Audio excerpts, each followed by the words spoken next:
Manau, vėl atėjo laikas šitam pokalbiui.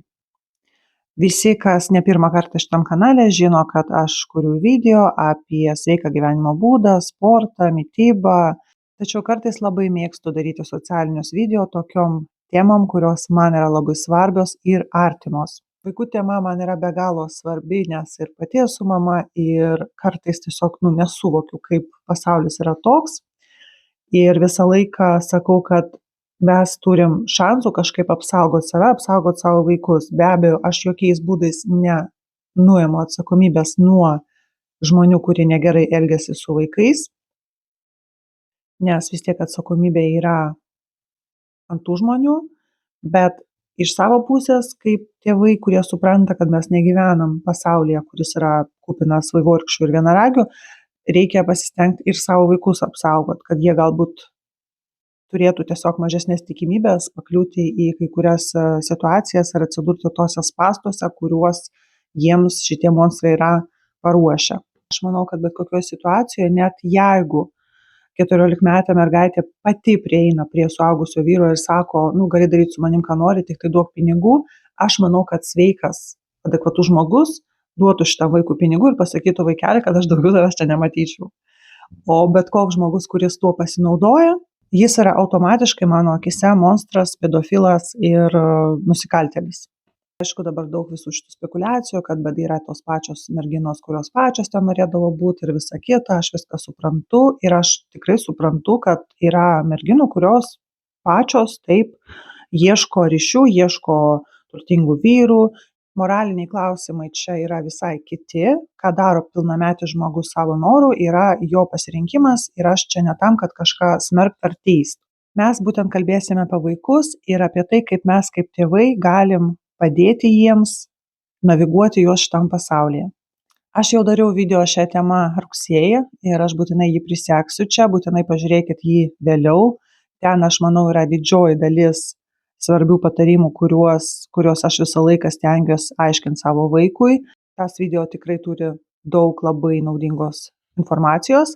Šiandien galbūt papildysiu tuo, ko tam video nėra. Be abejo, mokinu savo vaikus kritinio mąstymo. Visą laiką bandyti vertinti situaciją, kas yra labai sudėtinga, nes jie yra vaikai ir jie negali nešti pilnos atsakomybės už savo veiksmus, jiems tikrai smegenys nėra susiformavę pilnai. Tačiau bandyti juos mokinti, kaip ne viskuo reikia pasitikėti, ne visą laiką reikia pasitikėti žmonėm, ne visą laiką reikia dalyvauti kažkam, kas tau atrodo keista, gal kažkokie prankai arba kažkokie veiksmai, kurie tau atrodo keisti, visą laiką įvertinti tą situaciją ir bandyti joje nedalyvauti, jeigu yra tokia galimybė. Kaip ir su pagalba suaugusiems, aš visą laiką sakau, suaugęs padeda suaugusiam. Tam senam video aš apie tai kalbėjau plačiau, bet čia tiesiog pakartosiu tai, kad mokinkit savo vaikus, kad niekada joks suaugęs neprašys vaiko pagalbos, kad ir kas atsitiktų, suaugęs prašys pagalbos suaugusiojo. Niekada nebus, man ten reikia, berniuk, eik su manim, padėk, man ten kažkas užstrigo. Visi šitie dalykai turi būti kažkaip vaiko iš karto įvertinti, taip lyg stop, kodėl čia aš turiu eiti kažkur kažkam padėti. Mano vaikas yra labai mandagus, man visi kaimynai gyrė, kad visą laiką, kai eina ten kaimynė su vaikų su vežimėliu, jis ir duris prilaikys, ir jeigu ten vyresnės mano kaimynės visos sako, koks jis mandagus pas jūs vaikas. Taip, šaunu, kai vaikas yra mandagus, bet reikia truputį jungti smegenis ir pagalvoti, kodėl aš čia turiu eiti kažkur nuo savo įprasto maršruto, kažkur su kažkuo, ko aš nepažįstu ir bandyti kažkam padėti, juk yra aplinkui daug suaugusių žmonių, kodėl šitas žmogus nepaprašo suaugusio žmogaus pagalbos. Kitas labai svarbus punktas tėvams, tai yra būkit matomi savo vaiko gyvenime. Visi šitie monstrai, jie labai bijo aktyvių tėvų. Būkit tiesiog matomi savo vaiko gyvenime, tegul visi aplinkiniai žino, kad jeigu jūsų vaikas yra nuskriaustas, jis turi šitą užnugarį. Jūs esat visą laiką už savo vaiko pečių, jūs jį prižiūrit, jūs esat matomas, suaugęs žmogus šito vaiko gyvenime. Aišku, be tų kraštutinumų, kai klasiokai jau vadins tavo vaiką mamyčiuku, nes sakys, kad, tai aišku, čia mamytė už tave ateina, viską išsprendžia. Ne, bet ir su pedagogais, ir su treneriais visą laiką stenkitės būti matomi. Dėl to, kad statistiškai mes matom, kad labai dažnai vaikai nukenčia priekabiavimus iš aplinkos. Tai nėra visą laiką kažkokie, sakykime, Epsteinai, kurie pavogė, pagrobė ir nuvežė į salą. Tai yra dažniausiai suaugę žmonės iš aplinkos. Kažkas tokie, kas turi prieimą su tavo vaiku būti vienas ant vieno ir jie nepradeda iškart veikti. Jie dažniausiai pažiūri, kokia vaiko reakcija. Ir tokie vaikai dažniausiai, kurie neturi kam pasiskus, nes jie neturi tų matomų suaugusių savo gyvenime, tokie vaikai dažniausiai tampa tokių monstrų aukom.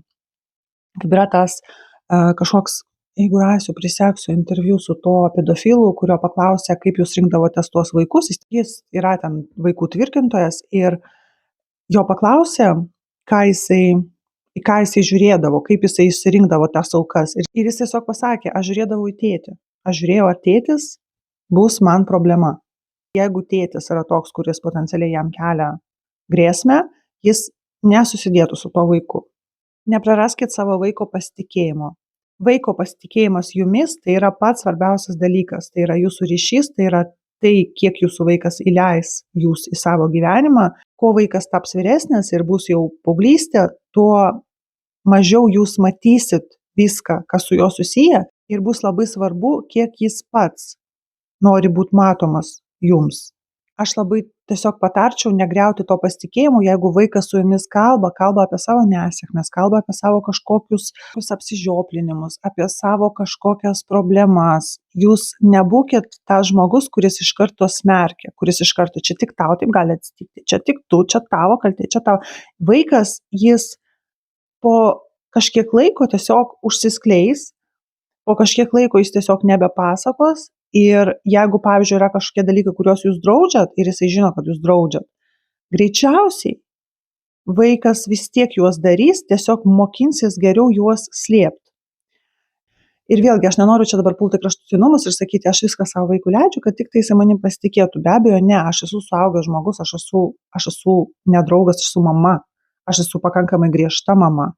Bet aš labai džiaugiuosi, kad mano vaikas manim pasitikė. Jis man pasakoja apie savo nesėkmes dėl to, kad jis žino, kad mano pirma reakcija nebus, čia tik tu toks, čia tu, va čia tau taip nutiko. Čia, žinai, normaliam berniukui taip nenutiktų, čia tau taip nutiks, nes tai yra labai nereta situacija, kurie užaugus mano karta. Tu ir taip jautiesi, ane, tau kažkas blogo nutiko, ir tu ir taip jautiesi negerai. O dar prie viso to, tavo patys artimiausi žmonės, jie dar iš to ir pasišaipo iš tavęs, iš to, kad tau taip nutiko. Ir tu vis mažiau ir mažiau nori kažkuo dalintis. Vaikas turi jaustis taip, lyg jo namai yra saugi vieta. Ir ten yra jo suaugę žmonės, kuriais jisai pasitikė, kurie yra jo pusėje. Net jeigu jis kažkur neteisus ir kažką neteisingai padarė, apie tai galima visą laiką pasikalbėti. Žiūrėk, va tau taip ir taip nutiko, o kaip tu galvoji, va, kokias tu išvadas iš to gali padaryti. Tai gal va, kitą kartą, jeigu bus tokioje situacijoje, taip ir taip nesielgsi, bet jisai žinos, kad, aišku, čia gal mama kažkiek ir pakritikavo ir kažkiek pasakė, kaip teisingai elgtis, bet jinai nepradėjo manęs dar šaukti ir sakyti man, kad čia aš viską padariau blogai, čia va, man kažkas blogo nutiko, dėl to, kad čia aš kažkoks netoks, normaliam vaikui taip nenutiktų. Lygiai taip pat kaip ir drausti kažką, aš sakau, mes be abejo tėvai, mes turim teisę kontroliuoti ir riboti savo vaikus, bet reikia suprasti, kad vieną kartą kažką uždrausi, jisai pamatys, kad gerai, tai kitą kartą gal pabandysiu tiesiog nesakyti, kažkaip slėpti ir galėčiau sakyti, bet aš sužinosiu, aš jį nubausiu. Taip, bet jis kitą kartą dar geriau tai slėps, o paskui žiūrėk, jam jau 16, o paskui jam 18 ir paskui jūs pasirodo ryšio jau nebeturit. Jis jau tau iš vis nieko nepasakoja. Todėl išsaugoti tą ryšį ir tą pasitikėjimą, kad tavo vaikas, jis norėtų su tavim dalintis ir jeigu kažkas gero nutiko, ir jeigu kažkas blogo nutiko, kad jis jaustųsi saugiai ir eitų namo galvodamas, kad aš noriu pasidalinti apie tai su savo tėvais, aš noriu pasidalinti apie tai, kas man nutiko, net jeigu tai yra kažkokia nesėkmė, žinoti, kad tėvai gali būti ir kritikuojantis, bet tėvai gali būti ir labai palaikantis ir labai suprantantis. O kuo ilgiau tas dialogas tarp jūsų išlaikytas, tuo yra geriau visų pirma vaikui. Kitas dalykas, kad aišku, neretai geri vaikai atsiduria nusikaltimo schemose, patys to nežinodami ir nesuprasdami. Dėl to visą laiką sakau irgi nieko niekam neperduok. negali tai būti, kad kažkas tau pasakė, žiūrėk, va čia reikia, tu gali ten perduoti kažką kitam. Neretai taip, sakykime, žmonės, kurie ten platina narkotikus, jie įtraukia taip vaikus į savo tas schemas ir vaikai kartais net nežino, ką jie perduoda. Visą laiką sakau, kad žiūrėk, tu supranti, kad nėra nieko tokio svarbaus, ką reiktų perduoti čia ir dabar šiandien, ane? Vadinasi, jeigu netgi tavo kažkokie vyresni iš mokyklos prašo kažką perduot kažkur kitam, taigi patys gali nueit perduot. Jeigu ten yra kažkokie daiktai, tai jie, sakau, kas ten gali būti tokio, vaistas kažkoks? Sakau, irgi grįžtam prie to kritinio mąstymo, kas ten gali būti tokio svarbaus, ką reikia perduot būtent dabar.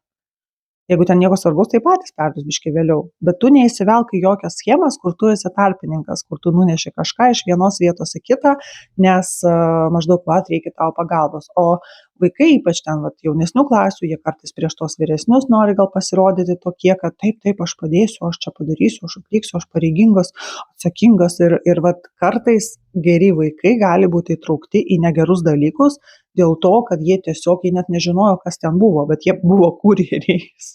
Nuo 14 metų vaikas jau nesiskaito mažametis ir gali būti jau patrauktas baudžiamą atsakomybę, dėl to reikia su vaikais apie tai kalbėti, kad jie netyčia netaptų kažkokios schemos dalimi. Taip pat kaip ir nieko nesaugok.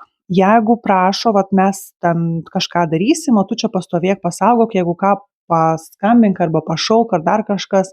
Esmė yra tokia, kad vėlgi neretai geri vaikai tampa kažkokio nusikaltimo dalimi dėl to, kad jie ten nesutiko eiti, bet jiem pasakė, tai tu neįsi, bet tu čia pastovėk, pasaugok. Tai vis tiek, jeigu juos pagaus, bus nusikaltimas pagal susitarimą ir vaikas lygiai taip pat gali būti patrauktas atsakomybę. Tas faktas, kad jis ten nedalyvavo, jis vis tiek buvo jau susitaręs su keliais asmenim ir stovėjo ir saugojo, kol jie ten kažką daro. Čia ne tas dalykas, kaip apsaugoti savo vaiką nuo nusikaltėlių, bet kaip jį apsaugoti, kad jis netyčia netaptų nusikaltimo dalimi. Ir dar vienas toks dalykas, kur susikurkit slaptažodį su savo vaiku. Mes gyvenam tokiam pasaulyje, kuriame yra labai daug slaptažodžių viskam. Ir kodėlgi nesusikurti dar vieną ir turėti jį tam atveju, jeigu kažkas pasirodytų įtartina ir jūsų vaikas abejotų, ar čia iš tikrųjų nuo jūsų ar ne nuo jūsų, tegul pasako slaptažodį. Vėlgi, prieš tai buvęs video, būtinai jį pažiūrėkit, mes jau kalbėjom apie tai, kad aš vaikui visą laiką sakau, tu mano visus draugus pažįsti. Niekada nebus, kad kažkas nepažįstamas atvažiuoja ir sako, mama paprašė. Jeigu, tarkim, jeigu ten yra kažkokia situacija, tegul pasako slaptažodį. O kas čia tokio? Tai turėkit su vaikų slaptažodį. Plius dar be abejo, kadangi AI technologijos šiuo metu yra labai pažengusios, jau technologijos iš tikrųjų leidžia sukčiams naudoti balso įrašą, skambina, kalba jūsų vardu, jūsų balsu. Labiausiai su tokiais sukčiavimo būdais susiduria vyresni žmonės, jiems skambina, kad išvilioti pinigus, bet mes nežinom, galbūt kažkas norės vaiką pagrobti ir irgi pasinaudos, skambinamas, kaip jau sakiau, jūsų balsu, jūsų vardu. Ir tokiu atveju irgi turėti slaptažodis, kuris būtų žinomas tik tai jums ir jūsų vaikui ir kad daugiau niekas apie jį nežinotų, bet kodėlgi ir ne. Jūs niekada nežinot, koks nesąmoningas dalykas jums gali išgelbėti gyvybę. Taigi šiandien tiek, aš labai prašau spausti patinka, nes tokie video yra labai svarbus ir kuo daugiau bus čia kažkokių reakcijų, tuo didesnė tikimybė, kad daugiau žmonių tai pamatys ir gal kažkam tai padės, gal kažkam tai išgelbės gyvybę, kodėlgi ir ne. O jūsų reakcija jums nieko nekainuoja. Taip pat prašau dalintis komentaruose jūsų nuomonę svarbiais dalykais. Taip pat būtinai pažiūrėkit šituos video. Būkite saugus ir visiems bye!